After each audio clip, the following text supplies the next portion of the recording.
deux sujets brûlants, l'amour et l'enfer. Qu'est-ce que l'amour? Qu'est-ce que l'enfer? L'amour, c'est quoi? Aimer quelqu'un, ça veut dire quoi, profondément? Est-ce que c'est aimer comme le monde aime, c'est-à-dire seulement avec les yeux, avec les émotions et de manière charnelle? Ou alors est-ce que l'amour, le vrai amour, est plus profond que cela? Eh bien oui, le vrai amour est plus profond que cela. Aimer quelqu'un, vraiment, complètement, aimer son prochain comme soi-même, ça ne peut se vivre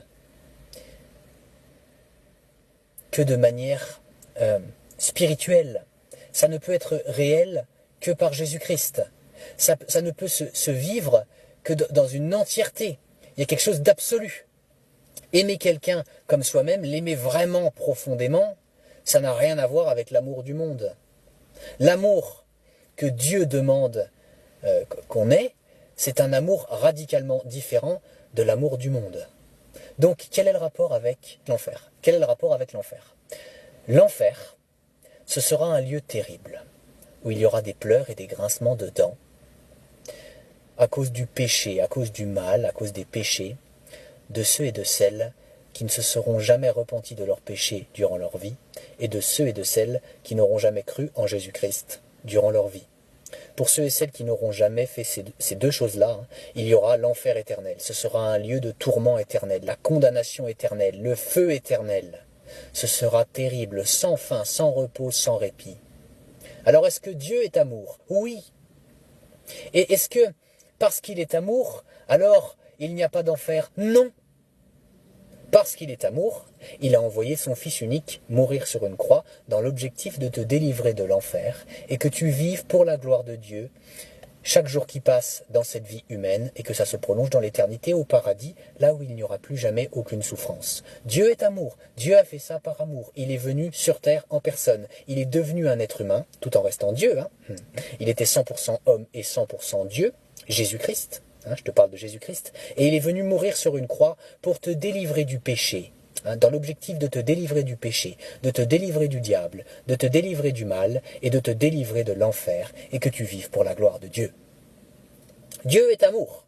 Et si on ne prêche plus ça, si on ne prêche plus l'enfer et le moyen d'en sortir, si on ne prêche plus la justice de Dieu vis-à-vis du péché et le moyen d'en échapper, et la solution qui est Jésus-Christ, si on ne prêche plus les choses comme elles sont, la repentance des péchés, l'abandon du mal, la mort de Jésus-Christ pour les péchés des élus et la résurrection de Jésus-Christ le troisième jour, si on ne prêche plus la vérité, Jésus-Christ est la vérité, si on ne prêche plus la vérité sur l'enfer aussi, c'est important.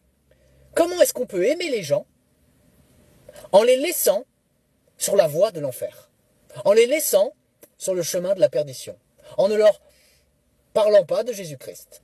Comment est-ce qu'on peut aimer les gens et occulter l'enfer? Hop là, on dit que ça n'existe pas. Ça existera, l'enfer.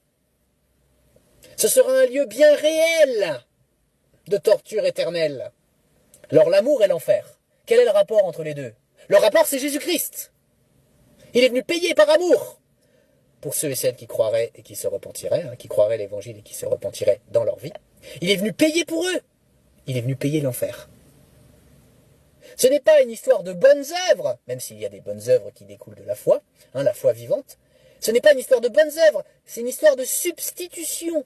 Il doit y avoir un substitut pour éviter l'enfer. Et ce substitut, c'est Jésus-Christ. Pour les élus de Dieu. Pour les autres, il n'y a pas de substitut. Ils souffriront pour l'éternité. Si les églises ne prêchent pas l'évangile, alors elles sont des salles d'attente pour l'enfer. Tu entends? Si les églises ne prêchent pas l'évangile, alors elles sont des salles d'attente pour l'enfer. Faut arrêter de tout sacraliser, tout va bien dans l'église, Dieu est bon, Dieu est amour et tout va bien se passer. Pour toute personne qui ne viendra jamais à Jésus-Christ durant sa vie, ça va pas bien se passer. Il y a la colère de Dieu, il y a la justice de Dieu vis-à-vis du mal, vis-à-vis des péchés. On ne prend pas Dieu pour un pigeon. Ce qu'un homme ou une femme sème, il ou elle le récolte. Alors tu sèmes quoi? Tu sèmes quoi? Du verbe semer, comme semer des graines. Est-ce que tu sèmes l'obéissance à l'évangile? ou est-ce que tu sèmes le péché? Deux voies, deux destinées. Jésus-Christ ou Satan. La lumière ou les ténèbres. Il faut faire ton choix. Ou c'est toi qui vas payer en enfer pour l'éternité, ou alors c'est Jésus-Christ. Tu décides de croire que c'est Jésus-Christ qui a payé pour toi, par la grâce de Dieu, qui a tout réglé. Ta note éternelle. Tu choisis quoi? Jésus-Christ ou le diable?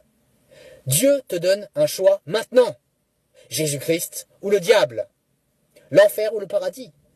Vivre pour sa propre personne, pour le péché, pour la chair, pour les plaisirs, pour le matérialisme, le péché, il y a plein de péchés, hein, le vol, le mensonge, l'occultisme, la pornographie, l'idolâtrie, la colère non maîtrisée, hein, j'entends par ça, quand je dis la colère, j'entends la colère non maîtrisée, l'orgueil, etc. La voyance, le spiritisme, le Ouija, le New Age, la manipulation d'énergie. Tu vis pour quoi? Tu vis pour Jésus-Christ, ou alors tu vis sans Jésus-Christ. Et si tu n'es pas avec Jésus-Christ, alors tu es contre lui. Et donc au final, si tu ne viens jamais à lui durant ta vie, il y aura l'enfer. La Bible dit, car Dieu a tant aimé le monde qu'il a donné son Fils unique, afin que quiconque croit en lui ne périsse pas, mais qu'il ait la vie éternelle. Tu veux de Dieu dans ta vie? Tu veux abandonner tes péchés et croire l'évangile pour toi-même? Alors je t'invite à écrire ton prénom en commentaire à cette vidéo. Écris-le. Et voici les deux choses que tu dois faire, que je vais expliquer en détail. La foi et la repentance. Qu'est-ce que ça veut dire? Déjà, qu'est-ce qu'il faut croire? Qu'est-ce qu'il faut que tu crois? Il faut que tu crois que Jésus-Christ est Dieu, est EST. Il faut que tu crois aussi que Jésus-Christ est le seul Fils de Dieu. Il est les deux, à la fois Dieu et le seul Fils de Dieu. Et il faut que tu le crois. Il faut que tu crois que Jésus-Christ est venu sur terre en tant que 100% homme et 100% Dieu pour payer pour tous tes péchés. Il faut que tu crois que Jésus-Christ a souffert pour tous tes péchés. Il faut que tu crois que Jésus-Christ est mort pour tous tes péchés sur la croix. Il faut que tu crois que Jésus-Christ a été enseveli, c'est-à-dire qu'il a été mis au tombeau, une fois qu'il était mort, évidemment. Il faut que tu crois que Jésus-Christ a payé toute la justice de Dieu pour tous tes péchés, à ta place. Il faut que tu crois que Jésus-Christ a payé ton enfer éternel, à ta place. Et je ne dis pas que Jésus-Christ est allé souffrir en enfer, ça je n'ai pas trouvé d'endroit où c'est écrit dans la Bible. Mais ce que je te dis, c'est qu'il faut que tu crois que Jésus-Christ a payé ton enfer éternel à ta place. C'est-à-dire qu'il a réussi à payer ta punition illimitée, en un temps limité. Voilà ce qu'il faut que tu crois. Et il faut que tu crois que Dieu a ressuscité Jésus-Christ au 3e jour. Et que Jésus-Christ est vivant pour toujours. Que Jésus-Christ est victorieux sur la mort, sur le monde, sur le diable, sur le péché. Voilà pour la foi. Et si tu as accepté de croire tout ce que je viens d'expliquer là, alors la deuxième chose qu'il faut que tu fasses, c'est la repentance. Il faut que tu pratiques une vraie repentance devant Dieu. C'est-à-dire qu'il faut que tu parles à Dieu en le priant. Et il faut que tu lui dises combien tu regrettes de lui avoir fait du mal par tes péchés, par tes fautes.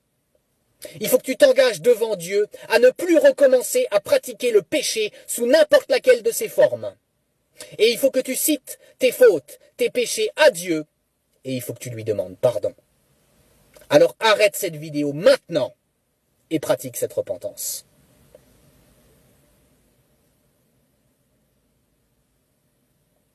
L'enfer sera bien réel.